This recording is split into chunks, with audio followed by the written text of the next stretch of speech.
Salut Sam, bonjour les rôlistes, je suis Sébastien et aujourd'hui on est le 11, donc question numéro 11 pour RPG. Question d'aujourd'hui c'est quel est le jeu le plus étrange auquel j'ai joué? Pas facile, j'en vois plusieurs. Plus étrange. Plus étrange, je pense que ça va rester Luchadores, qui est un jeu de Lucha Spotation. Pour faire plus simple, c'est un jeu qui reste dans ce genre de film, donc qui a surtout fait beaucoup de bruit qui a eu son heure de gloire dans les années 70, surtout entre 60 et 70, et surtout du côté de l'Amérique du Sud. Et en fait, c'est des films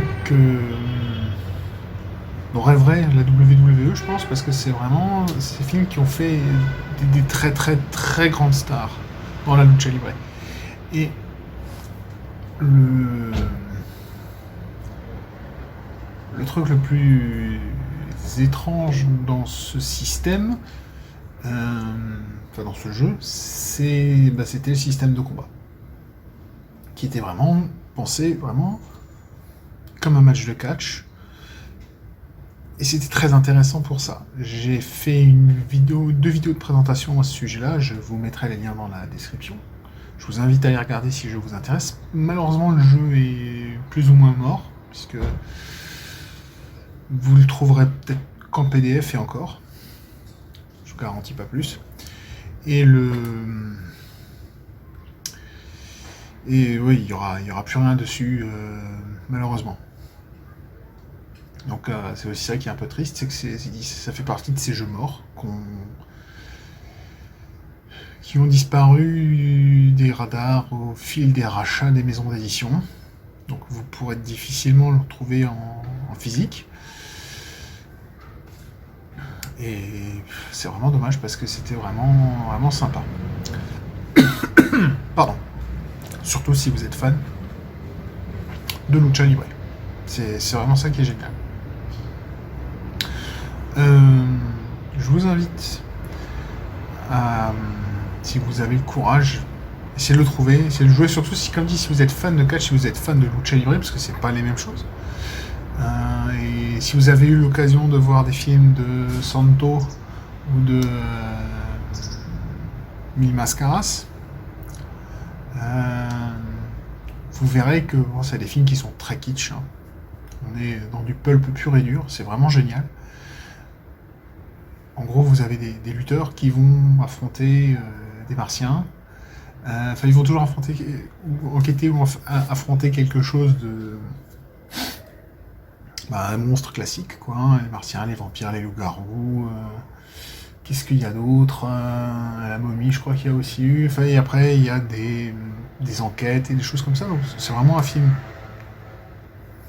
Si vous arrivez à rentrer dans le trip de ce genre de film, c'est vraiment génial. Mais... c'est pas donné à tout le monde. C'est vraiment... faut avoir les codes, faut comprendre des choses aussi, faut savoir comment fonctionne la lucha libre et la différence que ça a entre la lucha libre et le catch moderne.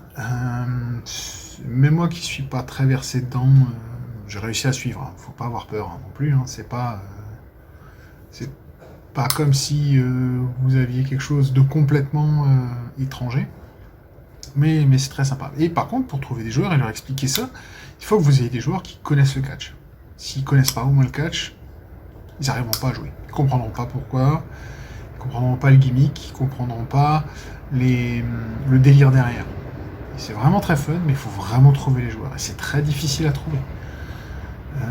Alors je pense que pour ceux qui me regardent, qui seront plutôt du côté du Québec, vu que la culture américaine est plus marquée, plus présente, parfois trop, le catch est plus dans les esprits. Chez nous, en France, la dernière fois où le catch était vraiment populaire, c'était en France, hein, c'était les années 50, 60, où là, on avait des gens qui étaient très célèbres qui venaient du catch. Lino Ventura, par exemple, si je me rappelle bien, il vient du catch. Maintenant, le catch européen, c'est quasiment invisible au grand public. même s'il y a une fédé européenne, une fédé française, euh, et, euh, et qui font du très bon travail. Mais c'est pas visible et c'est vraiment dommage. Donc voilà.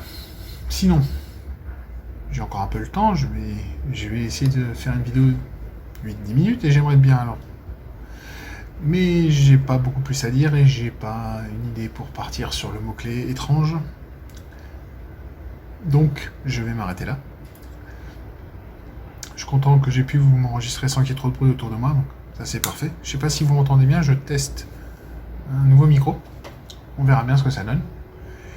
Et en attendant demain et la prochaine question, eh bien, je vous dis à tous à bientôt. Peace ball.